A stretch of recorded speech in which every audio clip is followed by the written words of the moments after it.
Here in Kingston, Jamaica, the capital city, about 1 million people who reside here, and everyone is bracing. This is the calm before the storm. We are about 24 hours until initial major impacts with this heavy rain and winds.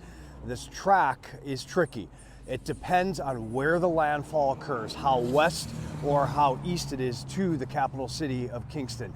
And that's an issue based upon what could occur here with so many different people in jeopardy. About 3 million people on the island nation of Jamaica.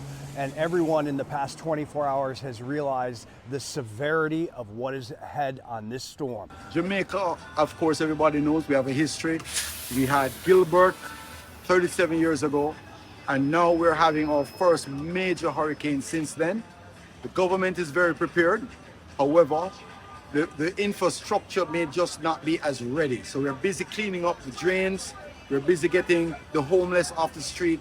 And we're busy making sure that all our first responders are equipped and resourced to work for the next week or so, handling the disruptions of power cuts, flooding, and any of the eventualities that comes with hurricanes like this. We are preparing for multiple feet of rain, 2 to 3 feet of precipitation. The potential for catastrophic wind fields that may come in based upon the track of this.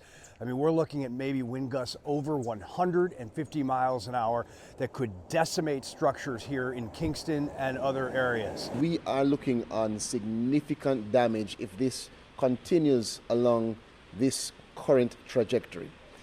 So we've asked persons to not wait until it gets to a point that it's difficult to evacuate or to save you, but rather to take early action.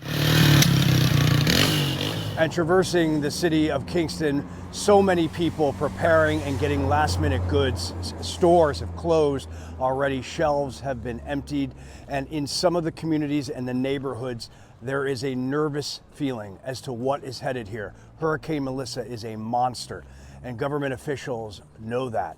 And they know that the aftermath of this storm could potentially be historic, and aid will be needed. I know it can feel isolating when you're on an island and you're cut off, if you don't have communication or anyone, that you feel forgotten. But there have been people that have been preparing supplies and pre-positioning aid for a while now. And a lot of people are from the islands and they want to give back to their communities. They're donating.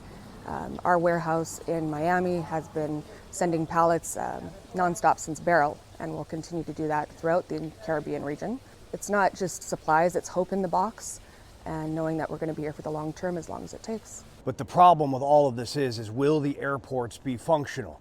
You have the airport here in Kingston, which sits on a barrier island, and that will be compromised by storm surge, wind, and these heavy rains. Up in Montego Bay, that's another story. It depends on where the track of the storm goes. We hope that that area at least stays somewhat put together on the north end. That's where many tourists are hunkering down in hotels, and officials are warning tourists and others to stay inside and stay away from glass. Aid has to come in here after, and that will be the problem. We will have to see whether or not these airports are operational. Power outages will be massive, unfortunately, and that is one of the biggest concerns. Also, cell phone service, data, will we have that? Unsure, but when you have a potential Category 5 coming in, odds are that we're going to be in a very dire situation for days to come. That's what we're concerned about here. Shelters are open. Officials want people to get to high ground if they can, because the flash flooding, because of all this rain, could make these streets into rivers. We're continuing to monitor here on the ground in Kingston and other areas on this great island nation of Jamaica. I'm Robert Ray, Fox Weather.